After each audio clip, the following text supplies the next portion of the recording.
What gets you up in the morning? What are you really looking forward to? That's going to point very clearly to what it is that you really want to do. The other advice that I often hear, this comes from a guy named Joseph Campbell, who said, follow your bliss, and people have been misinterpreting that forever. The reason why if you go to any harbor, there's a whole bunch of fishing boats that never leave the dock, because everyone says, I'm going to follow my bliss, I'm going to buy a fishing boat, but of course I'm going to go broke because no one's going to go out fishing with me. It's not so much follow your bliss, but find bliss wherever you are. No matter what you do, if you can figure out what is fun, what's exciting, what's passionate about the parts that you're doing, even if you aren't excited about the overall job or career, that's way easier and that's way more interesting than saying, well, I work in a factory. But what are you building in the factory? What are you making? How are you helping people in that factory? What is fun, exciting about whatever it is you happen to be doing? Welcome to The Enrichment Project, Path to Purpose, recorded by the mad talent at Solid Gold Podcasts.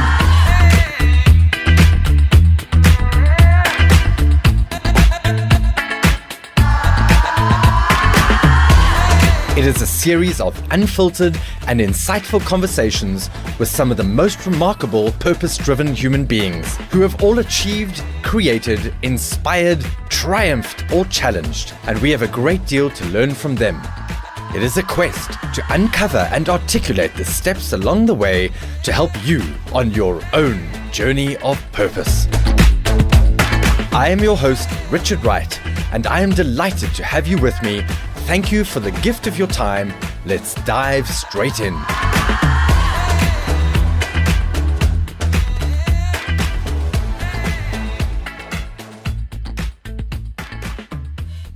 With me in the studio today, I have got an exceptionally interesting guest. Somebody who's got a very different past, fascinating some stories to tell. And Bob Roitblat is one of the foremost authorities on innovation and disruption. He's a speaker, he's a sailor, he's a serial business creator. Bob, welcome, and thank you very much for being with me. Thanks for having me. It's interesting when you pause after serial, your guest may have thought that I was a serial killer or something. Let's be clear, serial entrepreneur. I'm called an entrepreneur, business creator. Yes, thank you very much. Yeah. Yes, there we go. We'll give you that one. The only thing I kill is the competition. Yeah. So what we, Bob, for those of you who can see this, those of you on YouTube, a reminder to all of you that you can watch every single episode on YouTube, as well as catch every episode on podcast, depending on, you can pick your poison. And for those of you that can't see, Bob is right now, looks like he's gearing up for a storm on the seas. Bob, tell me what you're wearing. I'm wearing what's called a Fowley jacket. This is what I wear on the boat if we're going into bad weather to make sure that I can stay warm and dry and still be competitive during the race. Right, I'm a little concerned about you feeling like you need to stay warm and dry for an interview with me, but that's all good too. Right, let's get straight into the sailing. So tell me about the sailing. Tell me where it started. Tell me why. Why is always a good question. I never was into sailing as a kid. To me, sailing is slow, methodical, kind of drifting on the water. At least that's what I thought. I happened to be at a lawyer's office late in the fall here in the U.S., and I saw all this, sailing stuff on the guy's shelves. And I said, oh, you sail? He said, no, I race. Well, now that got my attention because the idea of going fast is very interesting to me. So I said, I'd like to try that. Meaning I'd like to try it once. He said, okay, well, call me in spring. We'll get you on a boat. We'll see what happens. So when spring rolls around, I give the guy a call. I go on a small race boat, 38-foot race boat. And I guess I remembered some things as a kid or watching movies or something. And I did okay. We hit the dock and he hands me a schedule and says, here's our schedule for the season. Don't be late. And okay, fine. So I got on the team and I guess I was dumb enough to go to the bow of the boat, which is supposedly the hardest and most dangerous position, but I didn't know any better. So I went up there and I did it. It was fine. And then I moved up to bigger and bigger boats within a few years. I ended up being the crew chief on a 70-foot race boat, and I was on that boat for many, many years. In the interim, of course, I also am an airplane pilot, not an airline pilot. So I understand winds and weather and how to read a chart and such. So I think I used those skills to help me be a better sailor. Of course, I just didn't know that was really what it was. And that's why I was able to move up. So I got really bit by the racing bug and stopped doing all my other hobbies and just concentrated on racing sailboats. Wow. Okay. So you mentioned that the idea of sailing wasn't appealing because it wasn't fast. Tell me about this obsession with fast. Well, I guess I get bored easily, which is probably why I'm a serial entrepreneur. It's why I go through companies pretty fast. But, I want the excitement. I want the adrenaline. And I didn't realize on a boat that there is a lot of excitement and adrenaline. Just the boat's not moving that fast, but you still have to think ahead of the boat. Just like in business, we have to think ahead of the competition. We have to think ahead of the economy. We always have to look to the future. So there's a lot of parallels. But I like going fast. I like the excitement. Okay.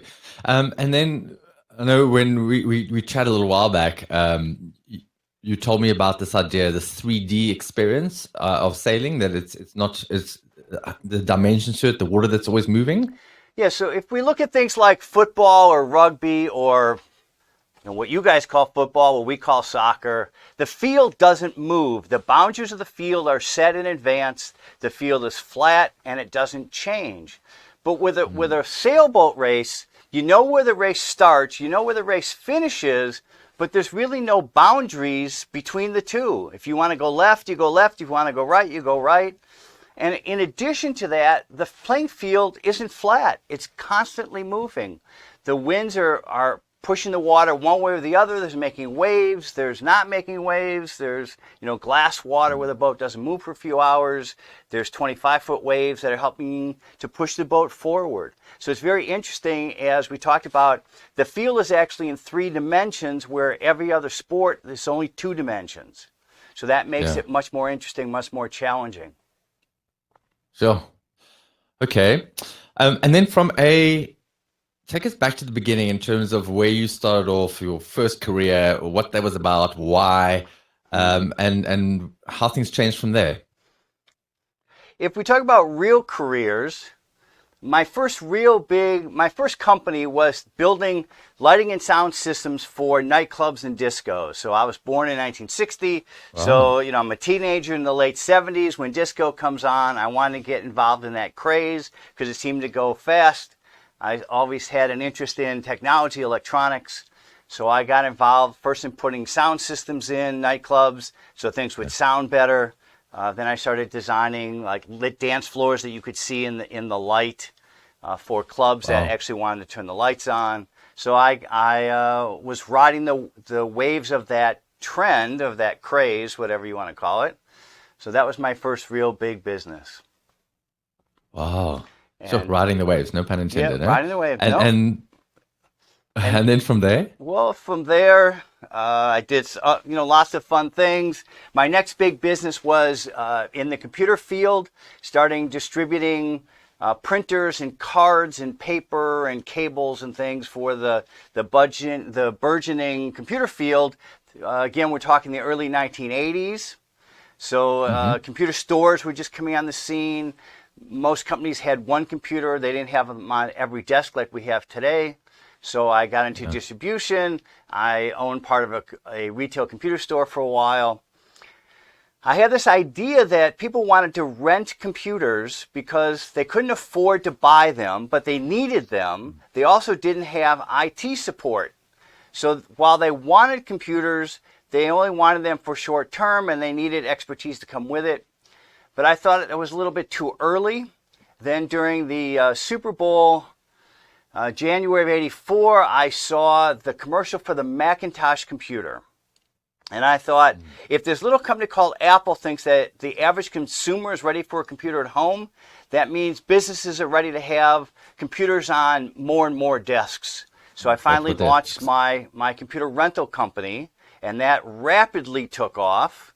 Our competitors are companies like GE Rents. So we weren't dealing with mom and pop shops on the street. We were competing with the big companies, big corporations, and I couldn't keep up with the demand. It wasn't that I was that brilliant that my company was growing because of what I did. The company was growing because there was just a huge demand, and I just did what I could to keep up with that demand and to diversify. My most successful business to date, I designed that business to sell. It was always my intention to start it and sell it within 7 years. It was doing so well and had such nice cash flow that it took me 13 years to finally agree to sell it. The remnants of that company still exist today. Somebody bought it and merged several companies like it together. Certainly their business model has changed over the years. Their focus has changed over the years, but the company is still around. Still around. Yeah. That's quite something. So, when we talk about one of the authorities on innovation and disruption, that's innovation right there. Wow. And the right place, the right time with the right ideas. Well, it's keeping your eyes and ears open to what people are really looking for. If all we do is ask people, hey, what do you want? No one said, go start a computer rental company. They were talking about how, maybe they could use computers to be more effective at their job. Maybe they can use computers to demonstrate what they do or their software to solve problems. But no one said, hey, go start a computer rental company. That was really me keeping my eyes and ears open going, well, they have a demand for computers, but they don't have IT support, so they don't really know how to install them. They don't know how to service them. They don't even know how to put them together, connect them with each other. So we need to supply not only the hardware itself, but the expertise. Yeah, it's identifying a need. Yes. You've made it this far, probably because the topic resonated with you. If you're wondering what the show is all about, listen to the trailer at the start of the season and find out how this show is going to help you along your own path to purpose. You've stumbled on a project that is all about purpose. Find out why the guests are all so vastly different, but yet all have so much in common. Hop on board this journey with me, follow the Enrichment Project so that you don't miss out on a single episode, and share it with, everyone. We are all looking for more meaning in our lives. If the show speaks to your identity or the identity of your brand, consider sponsoring a season. Let's make the circle bigger. Back to the episode, and thanks for listening. And then from there, what came next? What came next? We'll just talk about the big ones. I sold my computer rental company. By accident, I bought a computer training company. It was really by accident. I saw a classified ad in the Wall Street Journal for a computer training company, computer software training company that was for sale. Now, computer software training companies were some of my customers. So my first thought was, is this a customer I'm going to lose, or is this a potential customer that I could gain? I happened to be going on vacation for the first time in several years. I asked one of my business partners to check out the company. So he contacted the ad, got a response, and we found out that it was a company that we weren't currently doing business with that had a really good name equity, but they were selling themselves relatively cheap. But the guy who owned the company didn't really understand how to run it, so he just wanted to unload it. So I thought, well, why don't we just buy it? It's so cheap that we'll just buy it ourselves. So I did, and I ran that company also for about 4 years. When I bought it, it came with a manager in place, and when I sold it 4 years later, I sold it to that manager. Oh, that's brilliant. Yeah. That's a great story. Yeah. And of course, we kind of raised the profits probably tenfold in those 4 years. 4 years. So then theoretically, I retired the first time. So I'm 36. I retired after selling both of those companies. I did a lot of volunteer work for several years. And then I had my own need. I lived out in the far suburban area. We didn't have really good internet connectivity. Now think about it. AOL only started in like 1994 or something. So by 96, while the internet was already around, it wasn't that popular. So I wasn't a forerunner of internet, but I was early into it. And we didn't have any internet access where I lived, so I designed a constellation of wireless base stations that would beam internet connectivity to homes and businesses where I lived. Sure. So it was how to solve my own problem and all the other companies like mine. So I started that company and built that up, and I had a business partner. I sold my shares to one of my employees so they could continue on the business. And then I was asked to solve a problem by an outpatient imaging center, a clinic that ran MR scanners, CT scanners, X-rays, things like that. They had a problem that I knew how to solve. So the salesperson called somebody who I knew, who called me and said, "Hey, how do you solve this technical problem?" Because most people think they have technical problems when they often don't. But I said, okay, well, here's how to solve it. It's fairly technical. I'll design it for you and help you implement it. That project finished. Then the head doctor called with another problem. And I said, well, that's really not a technical problem. That's a business problem, and I can help you solve it. He said, okay, well, why don't you come work for me? And I said, I don't work for other people. You don't understand. Yeah, it doesn't sound like you do. Yeah, I'm an entrepreneur. He says, well, we do have an investment group that's actually that owns this place and wants to open several more. Why don't you just join our investment group? Which I did. And I was with the investment group for 3.5 years. During those 3.5 years, we opened a total of 7 clinics. We connected them all together. We contracted with doctors who wanted to be in the scanning business. So a MR scanner in a semi-trailer would show up one day a week and scan their patients. And I figured out how to get those images from these trailers to our radiologists to read and report on them right away. So for several years, I was in the medical imaging business, again, by accident, but it was just the opportunity. It's a great retirement. And from there? Well, we sold off. I left the investment group, and then they asked me to come back to do another project because they were still having troubles. And my recommendation was to just sell everything because they're doctors. They should concentrate on being doctors, not trying to run businesses. Not running businesses, especially not brick and mortar businesses, right? So my last project for them was to sell 6 of the 7 centers to a local hospital.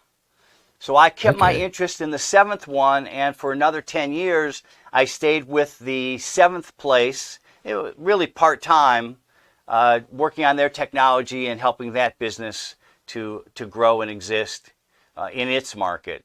And then about 3.5 years ago, I finally sold my interest in the 7th and last of the imaging centers. And now I just concentrate on consulting and coaching and speaking. Wow. Okay, so what's really interesting for me is that, and that's part of the unconventional journey, is there's no path of purpose or journey of purpose that is in a product or a thing. Right.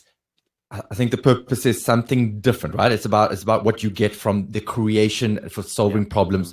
In fact, I think your title would be the professional problem solver, if you ask me. So that's what you get a kick from. Am I right in saying that? I hope so. Yeah, I figured out way late in life that what I really get fired up by is just helping other people. I do like solving problems. I do like coming up with interesting solutions. Some of them could be considered innovative. Some of them are just how to solve a problem. But I really enjoy just helping people. Yeah. I remember when I was running my computer rental company, we had a customer that rented a bunch of computers. I happened to be in the owner's office. And on his walls were big posters of like Moet, champagne, and gold bars and things. And at first I thought, wow, this is a really interesting vision board. You're really clear on what you want to do. I also want to be wealthy. And then I thought about it and said, you know what? This is really bad. We're focusing on the wrong thing. That was a very enlightening moment for me. It's like, no, it's not about being wealthy. Maybe we get wealthy if we do well by people. But if our goal is just material wealth, then it's the wrong thing. And I believe that's the moment when I finally decided to sell my computer rental company, that it was no longer about the cash flow that I was generating and what I was doing. Yeah. It was, how can I do better? Which is why once I sold the company, I spent the next 4 years building houses for Habitat for Humanity. Wow. So instead of running a business, I spent 4 years, I built a total of 7 houses in those 4 years, which was way more fulfilling than having a successful business. Sure. So that's the part of purpose that is giving a damn. So what do you give a damn about? Follow that stuff. Yeah. Wow. Okay. And so that's a very far cry from what you always wanted to be when you were a kid, and that was a movie star. Am I right in saying that? Yeah. I was born in a little town called Milwaukee, Wisconsin, in the middle of the country, what's known as the flyover state. You know, everyone knows New York and LA, but who knows about the little towns in the middle. I always wanted to be a star, but that was about me. That was about what I wanted. Same thing with running my businesses early on. Those were about me. And I came to realize, again, pretty late in life, that was just the wrong way. It's not about me. It's never about me. It should always be about other people. So later businesses, later in life, I spent more time trying to help other people and do well by other people than it was, how can I personally gain? So there's something interesting about that. So you're the youngest of 4 kids, right? Yeah, I am. Right. Tell me about that experience. Well, if you look at family photo albums, my oldest brother, there's 100 pictures of him, and there's 1 or 2 pictures of me. Now, my brother that's just a little bit older than me, when we were kids, we looked almost exactly alike. We looked like twins. So I'm not sure if those pictures are him or me. But by the time my parents had me, my parents both worked full time. So I guess today I would have been called the latchkey kid. Right. I would come home from school and nobody would be home, and that was just normal for me. So from my perspective, my oldest brother got all the attention. By the time it got to me, my parents were just kind of done with being parents. You're done. Yeah. Wow. Okay, so can we make a natural assumption and say that part of the movie star alter ego is can I please have some attention for me? Can this please be about me? Absolutely. Right. It was all about me. Absolutely. Yeah.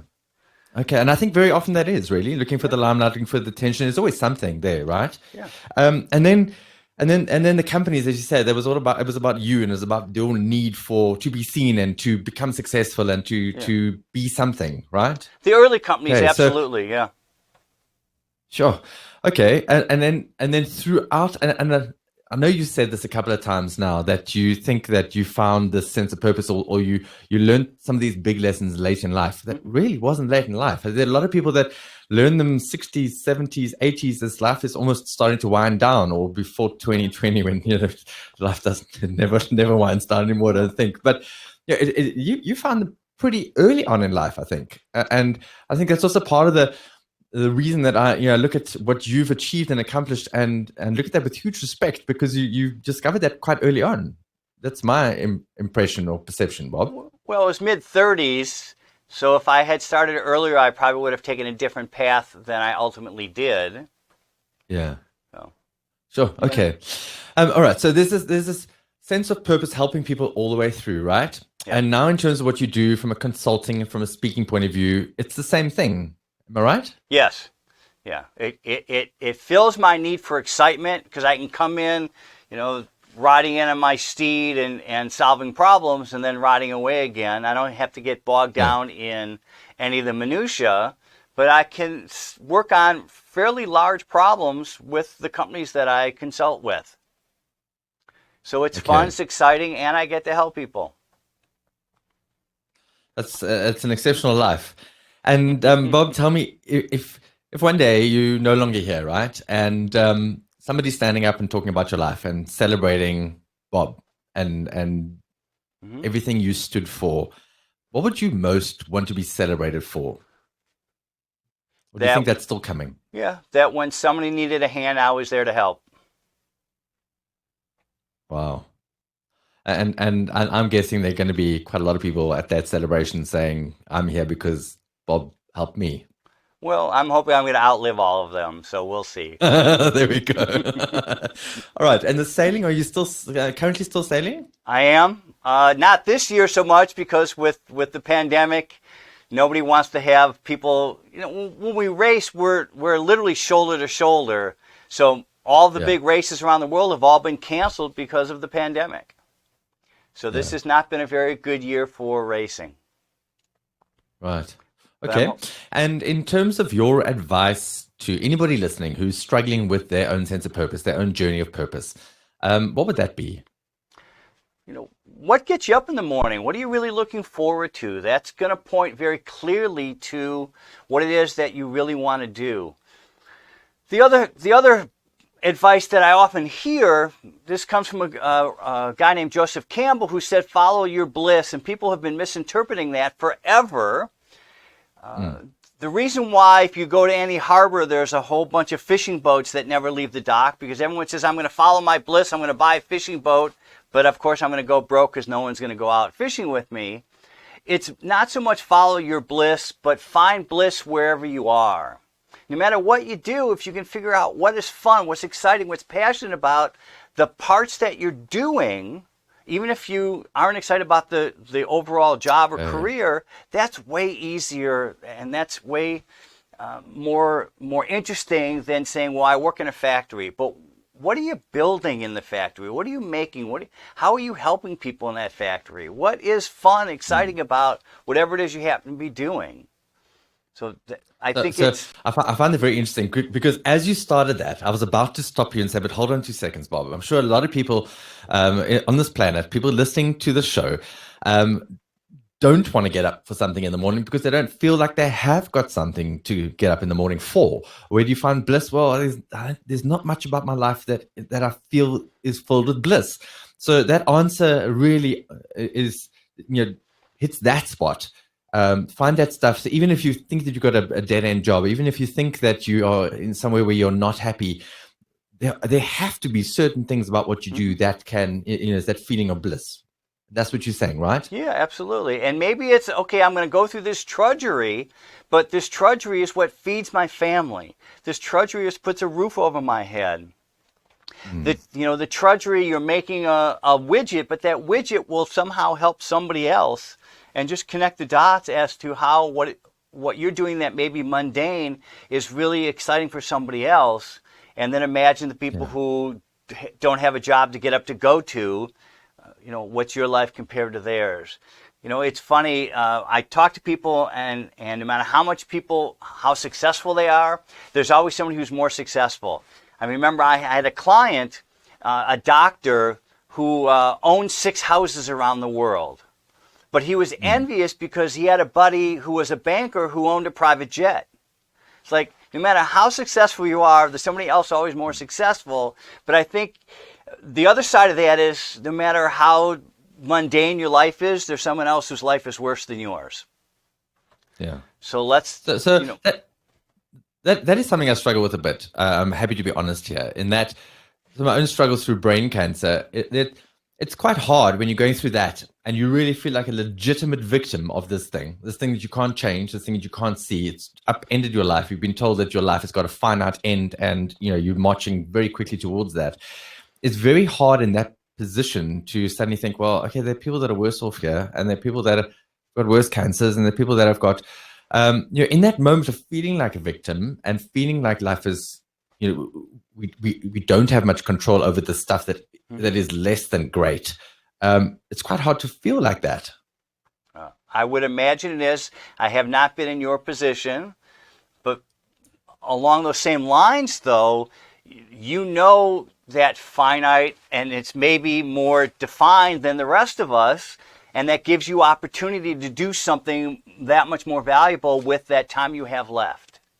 So can you leave a mark on the world that's positive, or are you just going to leave a skid mark as you slide into a grave? It's really your choice. Yeah. And from my perspective, you demonstrate it so well. I don't wish illness on anybody, but I am also always impressed, enamored, whatever the right word is, that people who take essentially death sentences and do something positive with them.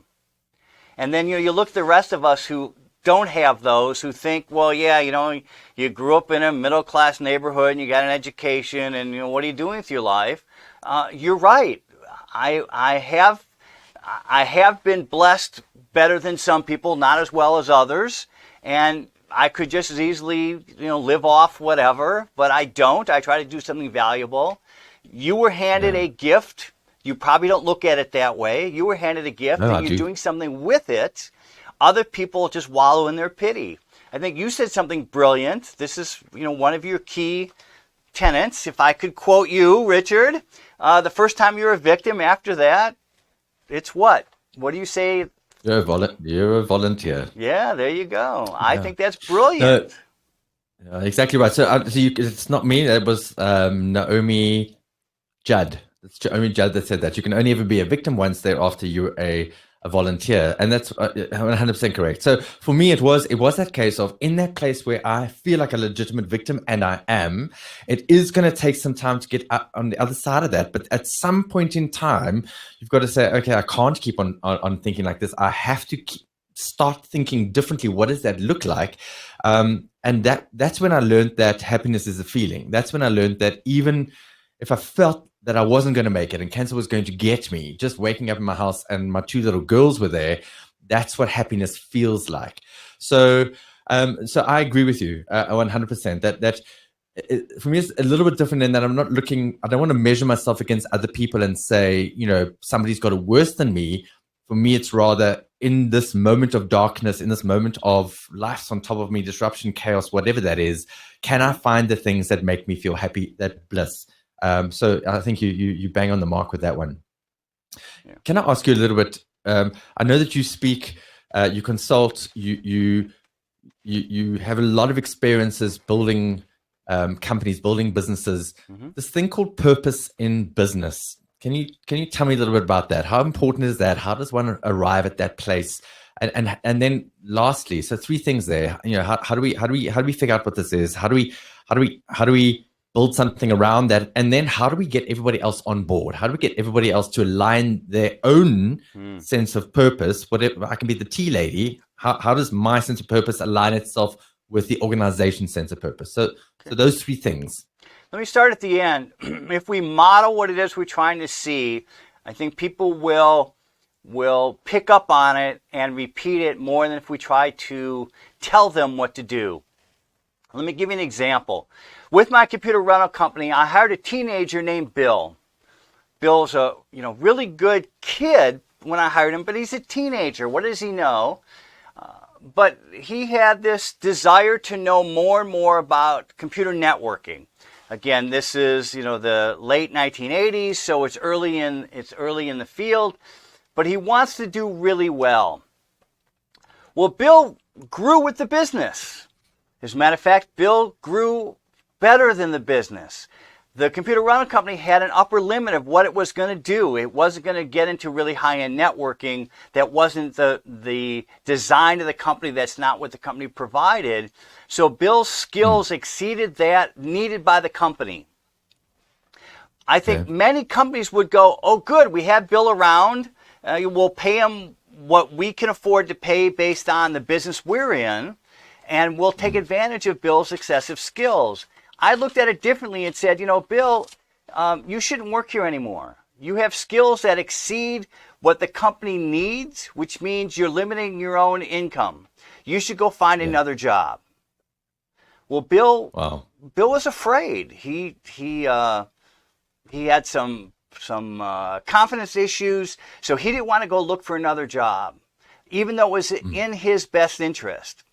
If you're not interested in helping people, you would keep Bill on staff and take advantage of the situation. I went to Bill and said, look, in 6 months, you will not be working here, either because you found another job or because I'm going to fire you and force you to find another job. But in 6 months from today, you will not be here anymore. You shouldn't be here. You deserve to be someplace bigger and better than what we can offer you.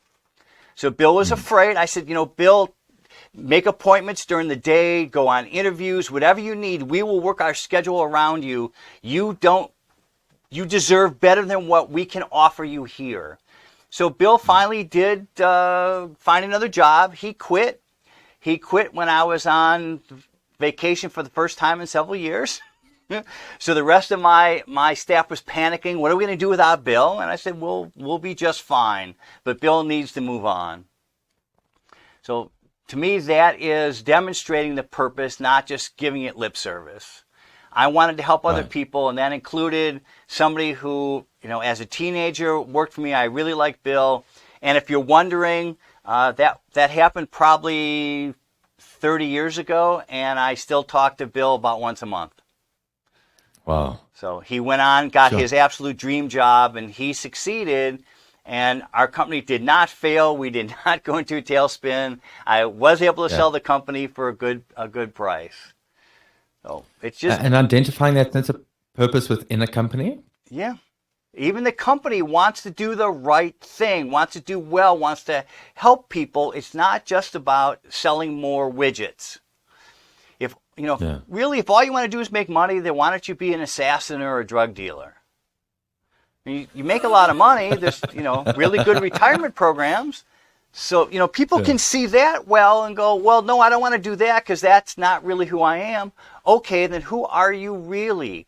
If you're really out to help people, then when you come across somebody who, a struggling small business, for example, they may not be your first choice as a vendor, but if you're a purpose-driven company, you may go to that small business and say, look, we'll accommodate you, we'll prepay the order, whatever it is, we'll throw some business your way because you're struggling and you need the business, and we can afford to maybe ease our requirements a little bit in order to accommodate you.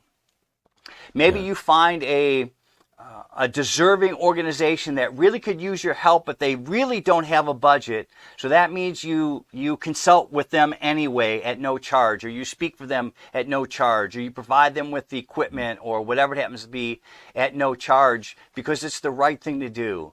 Yeah, there's a lot of companies that will buy from you and make you money, so your rent's covered, your payroll's covered, that's fine.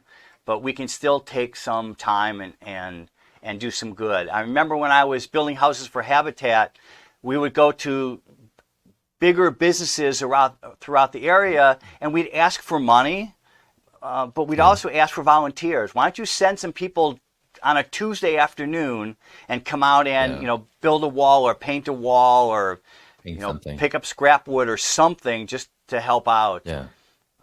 And that's what happened all the time. People would pay their employees to come volunteer for a half a day or a day just so they could be part of building a house.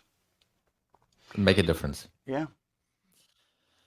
And then lastly, Bob, if you had to give some advice to people that are listening in and are struggling with their own sense of purpose and they're floundering a bit and looking for direction, what would that be? It's never about you. It's always about the other person, the customer, the whoever you're helping. It's always about them. And the better you help other people, karma really does work. The better people will help you. If you're just looking for a place where you can help. Yeah. If you make it all about you, then that's who you'll attract. You'll attract other people who it's all about them. But if you make it all about other people, then you also attract the other people. I know this is sounding like magnetic theory or whatever that's called. I don't really subscribe to any of those things. I just look at it as this is what happens in real life. Yeah. The more we make about other people.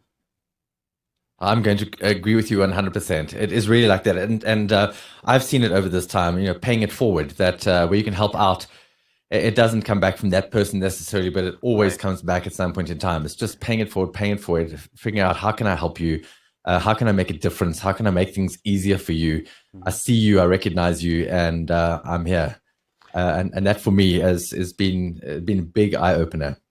Yeah, it's funny you used the term pay it forward. Nobody came up with that term and then started to demonstrate it. They saw it happening and put a name to it. Very true. Very true. Oh. Well, Bob, thank you so much for being a guest on the show. Thank you for your time, your insights, your wisdom, your experience. It's been very, very valuable, and just wishing you every success going forward. Bob's details are going to be in the show notes. So if you'd like to look him up from a consulting point of view, from a speaking point of view, you will not be disappointed. And Bob, thank you so much for your time. Thank you, Richard. I appreciate the opportunity. Cheers. Thank you for staying right to the end of the episode and for joining me on the Enrichment Project. Before you go, please share this episode with your friends and your colleagues. They will thank you, I'm sure. Remember that you can catch each Path to Purpose episode by watching on YouTube, or if you prefer, on your favorite podcast app. The link to my book, The Power of Purpose, is in the show notes. Please go and check it out. It's a rad account of my own story of purpose and resilience and my fight against brain cancer. I finished 6 full Ironman events, a number of multi-stage mountain bike races, 9 Ironman 70.3 races, including the Ironman World Championships, and a bunch of other endurance events, all with stage 4 brain cancer, because I wanted it that badly and getting to the finish line meant that much to me. As a professional inspirational speaker, business and life coach, author and storyteller, I'd love to add more value to you or your organization.